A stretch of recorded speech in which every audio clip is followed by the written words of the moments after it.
கமல் சாரே தாக்கு பிடிச்சாரு. கமல் சாரே தாக்கு பிடிச்சாரு அப்படின்னும் போது நீங்க எதுவும் தப்பாலாம் நினைச்சுக்காதீங்க. ஏன்னா அவரும் ஒரு 4 சீசன் நல்லா தான் பண்ணிக்கிட்டு இருந்தாரு. கடைசியா ஒரு 3 சீசன்ல தான் அவர் கொஞ்சம் அப்படியே இந்த அரசியல்லாம் வந்த பிறகு அப்படியே ஊன்னு அப்படியே பூசி மொழிப்பிட்டு போயிட்டாரு. அதனாலேயே போன சீசன் வந்து நமக்கு வந்து அப்படியே ஒரு சுவாரஸ்யமே இல்லாம ரொம்ப போர் அடிச்சிச்சு. ஹாய் ஹலோ வணக்கம். நான் உங்க காயத்ரி. என்னடா திடீர்னு ரஃபி தியேட்டர்ல ஒரு பொண்ணு வந்து நிக்கிறாளே அப்படின்னு தானே பாக்குறீங்க. ஆமாங்க, அக்டோபர் 6ஆம் தேதி விஜய் டிவில வரப்போற பிக் பாஸ் சீசன் 8 பத்தி தான் நம்ம நிறைய அப்டேட் பார்க்க போறோம். நம்ம 6ஆம் தேதியில இருந்து நமக்கான ரிவ்யூ ரஃபி தியேட்டர்ல நிறைய விஷயம் வரப்போகுது. நிறைய கலாயெல்லாம் பார்க்க போறீங்க. ஏன்னா 6ஆம் தேதி இல்லைங்க, 7ஆம் தேதியில இருந்து வரும். ஏன்னா 6ஆம் தேதி தான் டெலிகாஸ்ட் பண்ண போறாங்க. நம்ம 7ஆம் தேதியில இருந்து தினம் தினம் உங்களுக்காக ஒரு 20 நிமிஷமோ 15 நிமிஷமோ கண்டென்ட்டுக்காக நீங்க வெயிட் பண்ணலாம். சுவாரஸ்யமான கண்டென்ட் இதுல கண்டிப்பா உங்களுக்கு கிடைக்கும். எப்படி படத்தோட ரிவ்யூலாம் உங்களுக்கு பிடிச்ச மாதிரி அப்டேட் ஆகுது, அதே மாதிரி பிக் பாஸ் சீசன் 8ஓட ரிவ்யூவும் அப்டேட் ஆகும். நானும் நம்ம ரஃபி சாரும் சேர்ந்து தான் இந்த கலாய்க்கு நடக்க போறோம். கலாய்ப்பு மட்டும் இல்லைங்க, அங்க யார் யார் நல்லது பண்றாங்க, யார் யார் என்னென்ன பண்றாங்க, எல்லா விஷயத்தையும் பத்தி தான் பேச போறோம். ஏன்னா வெறும் கலாய்ச்சிட்டே இருந்தா மட்டும் சேனல் இம்ப்ரூவ் ஆகணும்னு நிறைய பேர் நினச்சிட்டு இருக்காங்க. அது மட்டும் இல்லைங்க, நல்ல விஷயங்களையும் நிறைய சொல்லி நம்ம சேனலை இம்ப்ரூவ் பண்ணலான்னு ஐடியா தான். அதனால மறக்காம ரஃபி தியேட்டர் சேனலை சப்ஸ்கிரைப் பண்ணிட்டு அந்த பெல் பட்டனையும் கிளிக் பண்ணிடுங்க. ஏன்னா நாங்கள் டெய்லி வீடியோ போடுறதா இருக்கும். எத்தனை நாள் ஷோ நடக்குதோ அத்தனை நாளும் உங்களுக்கான ரிவ்யூ கண்டிப்பா வரும். நீங்க வெயிட் பண்ணி பார்த்துக்கிட்டே இருக்கலாம், என்ஜாய் பண்ணலாம். மறக்காம லைக் பண்ணுங்க, ஷேர் பண்ணுங்க, சப்ஸ்கிரைப் பண்ணுங்க, பெல் பட்டன் அமைக்கிடுங்க. அப்பதான் அப்டேட் வந்துட்டே இருக்கும். இந்த 7 சீசனா நீங்க நிறைய ரிவ்யூவர் பார்த்துருப்பீங்க, நிறைய கலாய்வு பார்த்துருப்பீங்க, நிறைய செலிபிரிட்டிஸ் பிக் பாஸ் சீசனை பத்தி பேசி நீங்க நிறைய பார்த்துருப்பீங்க. விஜய் சேதுபதி அண்ணன் சொன்னாரு, ஆளும் புதுசு ஆட்டமும் புதுசுன்னு. நான் சொல்றேன், நாங்களும் புதுசு, கண்டென்ட்டும் புதுசு, எங்க சேனலும் புதுசு. அதனால விஜய் சேதுபதி அண்ணா வராருன்னு சொன்னோனையும் கண்டிப்பா வந்து இவர் ஏதாவது காரசாரமா பேசுவாரு அப்படின்னு நானும் உங்களை மாதிரி தான் வெயிட் பண்ணிட்டு இருக்கேன். ஏன்னா இவரும் காரசாரமா பேசினாதான் பிக் பாஸ் சீசன் எடுபடும், இல்லைன்னா அடுத்த சீசன் இழுத்து மூடப்படும். நிறைய பேர் சொல்லிட்டு இருக்காங்க, அவங்க வராங்க இவங்க வராங்க அப்படி இப்படிலாம் சொல்லிட்டு இருக்காங்க. யார் யார் வரப்போறானே சீக்ரெட்டா இருக்கு. ஏன்னா கொரோனா காலத்துல ஒரு இதுல கொண்டு போய் அடைச்சி வச்சிருந்தாங்கும் போது நிறைய வந்து விஷயம் கசிஞ்சிட்டு இருந்து, இந்த வாட்டி அதெல்லாம் செய்யறாங்களா என்னன்றதெல்லாம் நமக்கு தெரியல. முக்கியமா வந்து நம்ம லிப்ரா ப்ரொடக்ஷன் ரவீந்தர் அவர் வராருங்கிறது மாதிரியும், அப்புறம் விடிவி கணேஷ் வராரு, குரேஷி, ஜோயா, அந்த விஜய் டிவி ப்ராடக்ட்ஸ் எல்லாம் நிறைய பேர் உள்ள, ஐயோ ப்ராடக்ட்ஸ் எல்லாம் சொல்றேன்னா நினைச்சுக்காதீங்க, அங்கேயே நிறைய சேனல்லையே நிறைய பண்ணிட்டு இருக்காங்களே, அவங்களதான் ப்ராடக்ட்ஸ்ன்னு சொல்றேன். இப்போ நம்ம வந்து ஒரு ப்ராடக்டை யூஸ் பண்ணிட்டே இருப்போம்ல, அவங்களாம் அது மாதிரி விஜய் டிவி ப்ராடக்ட், அதனால விஜய் டிவி ப்ராடக்ட் சொல்லிட்டேன். அதெல்லாம் ஒன்றும் தப்பு இல்லை. அவங்கெல்லாம் வராங்க அப்படின்னு கேள்விப்பட்டேன். இதுல லிப்ரா ப்ரொடக்ஷன் ரவீந்தர் சார், அவரை பத்தி உங்களுக்கு எல்லாம் தெரியாம இருக்கவே இருக்காது. ஏன்னா ஆல்ரெடி வந்து அவர் வந்து இப்போ ஒரு கல்யாணம் பண்ணி அதுல நிறைய அப்படி இப்படி நிறைய பிரச்சனைங்க வந்துச்சு. அவர் எப்பூரா இது பண்ண போறாரு அது பண்ண போறாருன்னு. ஆனாலும் அவரோட கல்யாண லைஃப் அழகா ஸ்மூத்தா அவர் போயிட்டு இருக்கு. அது மட்டும் இல்லாம இப்ப அவர் பிக் பாஸ்குள்ள என்ட்ரி ஆனார்னா எப்படி இருக்கும் அப்படின்னு நீங்க எப்படி ஆர்வமா எதிர்பார்க்குறீங்களோ அதே மாதிரிதான் நானும் ஆர்வமா எதிர்பார்க்கிறேன். ஏன்னு வச்சுக்கோங்களேன், போன முறை சீசன்ல எப்படி இருந்தது, ஏய் நீ என்ன பண்ற, ஏய் நான் என்ன பண்றேன், நீ தான் பெருசு நான் தான் பெருசு, இப்படியே வாய்ஸ் சண்டை நடந்துகிட்டே இருந்ததுங்க. அதனால வந்து எல்லாரும் தப்பிச்சு போய் ஒருத்தன் வந்து சண்டை போட்டு எல்லாரையும் அசிங்கமா திட்டியே டைட்டில வின் பண்ணிட்டு போயிட்டான். போன வாட்டி அவனுக்கு நான் மரியாதை எல்லாம் கொடுக்க மாட்டேன், அவன் தான் சொல்லுவேன். பேர் எல்லாருக்குமே தெரியும், நம்ம அசீம் தான். ஏன்னா அவர் பேசின கண்டென்ட் எல்லாம் அந்த மாதிரி. ஒரு கட்டத்துல நான் கூட அவரோட ஃபேனா இருந்தேன். அப்புறம் பாத்தீங்கன்னா எனக்கே கொஞ்சம் கோவம் வந்துச்சு அவர் மேல. அந்த மாதிரி வாய்ஸ் அவுடால் மட்டும் இந்த முறையும் நடந்ததுன்னு வச்சுக்கோங்களேன். ஒருவேளை நம்ம வந்து ரவீந்தர் சார் வந்து கொஞ்சம் உட்காந்த இடத்துல இருந்தே பேசி, ஏன்னா அவருக்கு வந்து பேச்சு திறமை ஜாஸ்தி, அதனால வந்து எல்லாரையும் பத்தி நிறைய அனலைஸ் பண்ணக்கூடியவர். ஸோ அதனால அவர் ஜெயிச்சிருவாருன்னு நான் நம்புவேன்.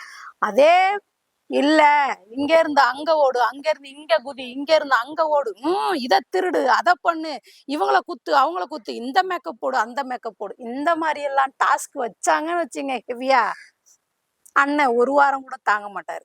ஒரே கலாய் தாங்க. எல்லாருக்கும் கண்டென்ட் கிடைக்கும், நம்ம யூடியூபர்லாம் வச்சு செய்வாங்க. வெளியில வந்தோடனே ஏன்டா உள்ள போனோம் அப்படின்னு நினைக்கிற அளவுக்கு வச்சு செய்வாங்க. ஆனா நம்ம சேனல் அதெல்லாம் பண்ண மாட்டோம்னு நான் நம்புறேன். நல்லது பண்ணாலும் நம்ம அதையும் பாராட்டுவோம். விடிவி கணேஷ் சார் வராரு அப்படின்னு கேள்விப்பட்டோம். விடிவி கணேஷ் சார் வந்து ஆல்ரெடி வந்து ஒரு ஃபேமஸா தான் இருக்காரு. என்ன ஃபேமஸ் தேடி உள்ள வராருன்றது எனக்கு தெரியல. ஏன்னா சினிமால வந்து ஒரு பிஸியான ஆள் தான். எதுக்காக உள்ள வராரு என்னன்னு தெரியல. ஜெஸ்ஸி லவ் யூ ஜெஸ்ஸி லவ் யூன்னு சொல்லியே அவர் ஃபேமஸ் ஆனவர். உள்ள ஏதாவது ஜெஸ்ஸியை கண்டுபிடிக்கலான்னு வராரோ என்னவோ. அது மட்டும் இல்லாம குரேஷி, நம்ம ஜோயா.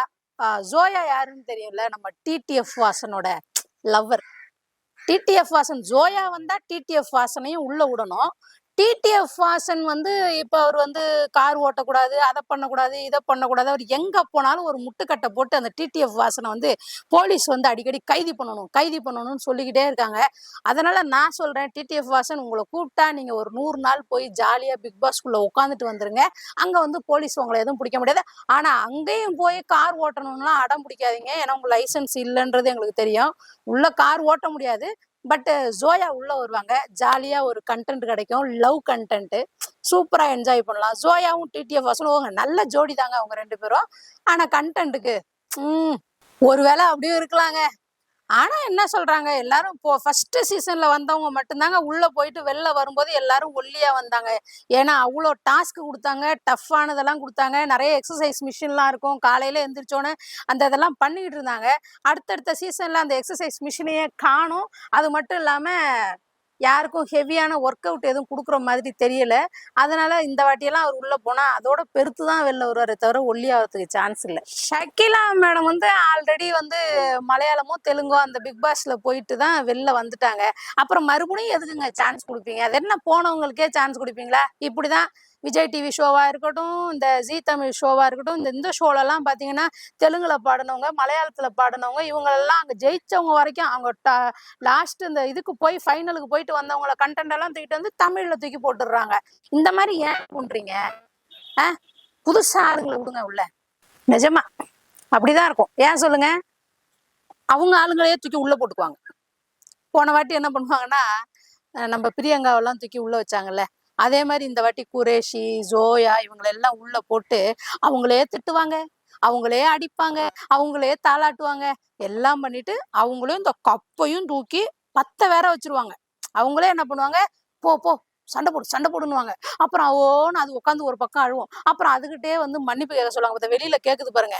விஜய் டிவி வந்து இந்த டிஆர்பிக்காக என்னெல்லாம் பண்ணுவாங்கன்னு எல்லாருக்குமே தெரியும். போன முறை மாதிரியே வந்து நம்ம பிரியங்கா அக்கா இந்த மாதிரி வருஷம் ஒருத்தரை குத்திட்டு வந்து உள்ள வச்சிருவாங்க. அதே மாதிரி இந்த முறையும் வந்து நம்ம குரேஷி எல்லாம் எல்லாத்துலயும் வின்னர். அதே மாதிரி குரேஷி உள்ள வந்தா குரேஷி தான் வின்னர், நான் இப்பவே சொல்லிடுவேன். ஏன்னா அவங்க வந்து விஜய் டிவி ப்ராடக்ட். ஏன் சொல்லுங்க? அவங்களே அடிக்கிற மாதிரி அடிப்பாங்க, அவங்களே அழுடான்னு சொல்லுவாங்க, அவங்களே பாம்பை தூக்கி வைப்பாங்க, அவங்களே பாம்பை வெடிக்க வைப்பாங்க. அப்புறம் எல்லா வேலையும் பார்த்துட்டு லாஸ்டா இவர் தான் ரொம்ப நாள் நல்லவரா இருந்தாரு அப்படின்னு சொல்லிட்டு கப்பையும் தூக்கி கையில கொடுத்துட்டு நம்மளெல்லாம் என்ன பண்ணுவாங்கன்னா ஆன்னு பார்க்க வைப்பாங்க. அதுதான் விஜய் டிவியோட டெக்னிக். பிரியங்காவுக்கு குறைச்சலா மாக்காப்பா வந்தா மாக்காப்பா வெர்சஸ் குரேஷி. இவங்க 2 பேருக்கான போட்டியா தான் இருக்கும். மற்ற கண்டஸ்டன்ஸ் எல்லாம் போயிட்டு உள்ள இருந்துட்டு மாடர்னா ட்ரெஸ்அப் பண்ணிக்கிட்டு 2 ஆட்டத்தை ஆடிட்டு கம்பெனி கொடுத்துட்டு வெளில வந்துட வேண்டியதுதான். இவங்க 2 பேர்லாம் போனாங்கன்னா அவ்வளவுதாங்க. விஜய் டிவி ஆளுங்களை உள்ள கொண்டு வர்றது எப்படின்னா, அவங்களே பாம வைப்பாங்களாம், அவங்களே எடுப்பாங்களாம். அந்த மாதிரிதான் அவங்க ஆளுங்களே உள்ள தூக்கி வைப்பாங்களாம், அவங்க ஆளுகளுக்கே வின்னிங் ப்ரைஸையும் கொடுத்துப்பாங்களாம். இதுதான் அது விஜய் டிவியோடது. ஆனாலும் நம்ம எல்லாம் கண்டென்ட்டுக்காக அந்த ஷோவை பார்த்துக்கிட்டு தான் இருக்கோம். விஜய் டிவிக்கு ஒரே ஒரு தாழ்மையான வேண்டுகோள் என்ன அப்படின்னா, தயவு செஞ்சு போன முறை பண்ண மாதிரி இந்த முறை பார்க்காதீங்க. அதுல ஏதோ ஒரு கேம் ஷோ வைக்கிறீங்க அப்படிங்கிறதுனாலதான் நம்ம அதை பாக்குறோமே. கேம் ஷோ இல்லாம தயவு செஞ்சு சண்டை போட வைக்காதீங்க. அப்புறம் இந்த ரெட் கார்டுன்னு ஒண்ணு கொடுக்குறீங்கல்ல, அதை சரியா யூஸ் பண்ணுங்க. விஜய் சேதுபதி சார், தயவு செஞ்சு சொல்றேன், போன வாட்டி வந்து நம்ம கமல் சார் வந்து ரொம்ப மழுப்பி அந்த ரெட் கார்டை கொடுக்காமலே போயிட்டாரு. யாருக்கு கொடுக்கணும்னு தெரியாதவங்களுக்கு கொடுத்து வெளில அனுப்புனாரு. தயவு செஞ்சு சொல்றேன், அந்த மாதிரி நீங்க பண்ணிடாதீங்க. உங்களுக்கு ரெட் கார்டு கொடுக்கணும்னு யார்கிட்டனா தோணுச்சுன்னா அதை கொடுங்க.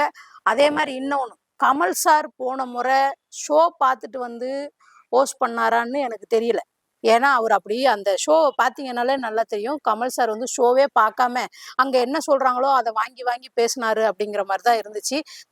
விஜய் சேதுபதி அண்ணா, நான் உங்கள்கிட்ட தாழ்மையா வேண்டி கேட்டுக்கிறது என்னன்னா, போன வாட்டி பண்ண மாதிரியே இந்த வாட்டி தயவு செஞ்சு பண்ணாதீங்க. ஏன்னா ரெட் கார்டு கொடுத்து அனுப்புறோம் மாதிரி அனுப்பிட்டு அதுக்கப்புறம் என்ன பண்ணுவாங்க, மறுபடியும் ஒயிட் கார்டுன்னு ஒன்று கொடுத்து உள்ள தூக்கி வைக்காதீங்க. வைல்ட் கார்டு ரவுண்ட்ல தயவு செஞ்சு நாங்கெல்லாம் ஓட்டு போட்டு வெளியில அனுப்புனவங்கள தயவு செஞ்சு உள்ள கொண்டே வராதீங்க.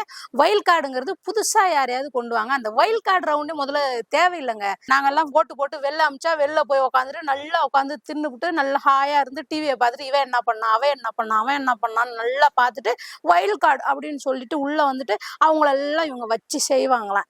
என்ன சார் பண்ணிட்டு இருக்கீங்க விஜய் டிவி? நாங்கெல்லாம் முட்டாள் இல்லை. தயவு செஞ்சு போன முறை மாதிரி இந்த வாட்டியும் பண்ணுனீங்கன்னா நிச்சயமா சீசன் 9 நடக்கவே நடக்காது. நாங்கெல்லாம் போர்க்கொடி தூக்குவோம். இதை வந்து பேன் பண்ணுங்க அப்படின்னு சொல்லிட்டு தயவு செஞ்சு விஜய் சேதுபதி அண்ணா, உங்களை நாங்கள் கையெடுத்து கும்பிட்றோம். நீங்கள் ஷோவை நல்லா நடத்துவீங்க, சுவாரஸ்யமாக இருக்கும் அப்படின்னு நம்புகிறோம், நேர்மையாக இருக்கும் அப்படின்னு நம்புகிறோம். தேங்க்யூ. மறக்காம பிக் பாஸ் சீசன் 8ஐயும் பாருங்க, எங்கள் ரிவ்யூவும் பாருங்க. மறக்காம லைக் பண்ணி ஷேர் பண்ணி சப்ஸ்கிரைப் பண்ணி அந்த பெல் பட்டனையும் கிளிக் பண்ணுங்க. தேங்க்யூ.